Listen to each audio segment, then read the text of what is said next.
जय श्री श्याम। राधे राधे। आज मैं आपको भगवान विष्णु के तृतीय अवतार वराह अवतार की कथा सुनाने जा रही हूँ। ब्रह्मदेव थे, उन्होंने जब छींका था तो ये वराह भगवान प्रकट हुए थे। एक बार जब भगवान विष्णु वैकुंठ लोक में अपनी शैया पर विश्राम कर रहे थे तो उनके जो अंगरक्षक होते द्वारपाल जय विजय शयन कक्ष के दरवाजे पर पहरा दे रहे थे। तभी वहाँ पर ब्रह्मदेव के पुत्र भगवान विष्णु से मिलने आ जाते हैं। अब क्योंकि भगवान विष्णु विश्राम कर रहे थे इसलिए उनके जो अंगरक्षक थे जय विजय ने ब्रह्मदेव के पुत्र को भगवान विष्णु के कक्ष के बाहर प्रतीक्षा करने के लिए कहा। इस बात पर ब्रह्मदेव के पुत्र भगवान विष्णु के अंगरक्षक जय विजय दोनों पर अत्यंत क्रोधित हो गए और उन्होंने दोनों को कहा कि हम भगवान विष्णु से मिलने आए हैं, हमें मिलने दो, हमें रोको मत, आप नहीं रोक सकते। तो जय विजय कहने लगे, जय विजय ने एक भी नहीं सुनी उनकी। उन्होंने कहा नहीं, आप नहीं अंदर जा सकते। तो इतना कहते ही तो ब्रह्मदेव के पुत्र बहुत क्रोधित हो गए उन दोनों पर और उन्होंने क्या करा, उनके विष्णु भगवान के अंगरक्षक को जय विजय को वहीं खड़े खड़े श्राप दे दिया कि तुम पृथ्वी लोक पर मनुष्य के रूप में जन्म लोगे और तुम दोनों अपने समय के सबसे निर्दयी व्यक्ति बनोगे। इस पर भगवान विष्णु के अंगरक्षक जय विजय ब्रह्मदेव के पुत्रों से क्षमा याचना करने लगे कि हमें आप क्षमा कीजिए, आप अपना श्राप वापस ले लीजिए।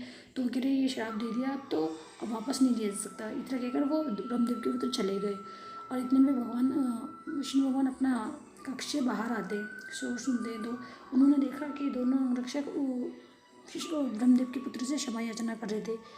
तो उन्होंने फिर ब्रह्मदेव के पुत्र से पूछा ठाकुर जी ने कि क्या हुआ बताओ। तो उन्होंने पूरा वाक्य सुनाया ब्रह्मदेव के पुत्रों ने। फिर इस पर भगवान विष्णु ने ब्रह्मदेव के पुत्रों से कहा कि ये तो मेरे अंगरक्षक है, अपने कर्तव्यों का पालन कर रहे थे, बस अपने अंगरक्षकों की क्षमा याचना पर विष्णु भगवान ने फिर दोनों को बताया कि तुम दोनों पृथ्वी लोक पर मनुष्य के रूप में अवश्य जन्म लोगे, लेकिन तुम दोनों की मृत्यु अगर मेरे हाथों से होती तो तुम्हारा ये श्राप खत्म हो जाएगा, मिटाया जा सकता है। तो इसके श्राप के अनुसार जय विजय ने पृथ्वी लोक पर मनुष्य रूप में एक ही घर में दो भाइयों के रूप में जन्म लिया। एक का नाम हिरण्याक्ष रखा गया, दूसरे का नाम हिरण्यकश्यप। और हिरण्याक्ष बड़ा होकर भगवान ब्रह्मदेव की पूजा करने लगा, तपस्या की। उसने घोर तपस्या करने के बाद, कठोर तपस्या के बाद उसने भगवान ब्रह्मदेव से वरदान मांग लिया कि मुझे अमर होना है, मैं किसी भी अस्त्र शस्त्र देव दानव मनुष्य पशु पक्षी किसी के हाथों नहीं मारा जाऊँ, मुझे अमरता का वरदान दीजिए। भगवान ब्रह्मा ने वहाँ उनको तथास्तु कहकर अमरता का वरदान दे दिया और वहाँ से चले गए। फिर वो उन दोनों राक्षसों ने सोचा कि हम तो अमर हो गए, हम तो कोई भी नहीं मार सकता अब हमें। तो इसी अहंकार की वजह से तो वो दोनों ने विष्णु भगवान को भी तुच्छ मानने लगे।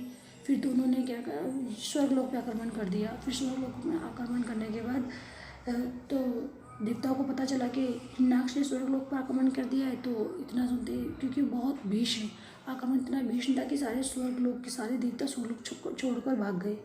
कोई भी देवता हिरण्याक्ष का सामना करने में सक्षम नहीं था। तो फिर उसकी तो बिना युद्ध के उसने स्वर्गलोक पे अधिकार जमा लिया। तो उसकी प्यास बुझी नहीं, तो उसने क्या करा, समुद्र के किनारे खड़े होकर वरुण देव को ललकारा कि आप मेरे से युद्ध करो। तो वरुण देव को पता था कि ये तो वरदान लेके आए हुए हैं तो इनको कोई नहीं हरा सकता।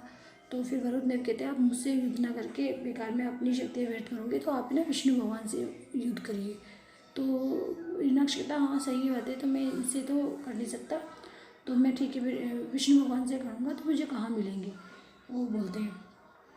तो मुझे विष्णुदेव से ही युद्ध करके उनको हरा देना चाहिए। तो वो ये सोचता है।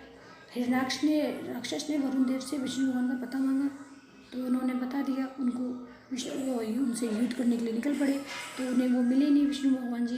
तो उन्हें अपने गुस्से से क्या करा, उन्होंने अपनी ताकत पूरी लगा के पृथ्वी देव माता को ना नीचे समुद्र में फेंक दिया और छुपा दिया। तो वो जो वराह देव थे वो सुकर का मुँह था, जंगली सुअर का, और उनके नाक से ना वो बहुत तेज, मतलब वो सूंघ सकते थे शक्ति से कि कहाँ है। तो उन्होंने पता लगा लिया पृथ्वी माता का और उन्होंने फिर पता लगाने के बाद पहले हिरण्याक्ष में और उनमें ना बहुत युद्ध हुआ घमासान। तो दोनों में युद्ध होने लगा, बहुत ही हजारों साल तक युद्ध चला। फिर ठाकुर जी ने क्या करा, उनकी गर्दन धड़ से अलग कर दी हिरण्याक्ष की। तो उसके बाद फिर हम पृथ्वी माता को समुद्र से निकाला अपने दांतों के ऊपर रखकर। फिर उन्होंने सही जगह पर पृथ्वी माता को पहुंचा दिया। उसके बाद यही विष्णु भगवान की कथा थी। वरादेव की। बोलो भगवान की जय।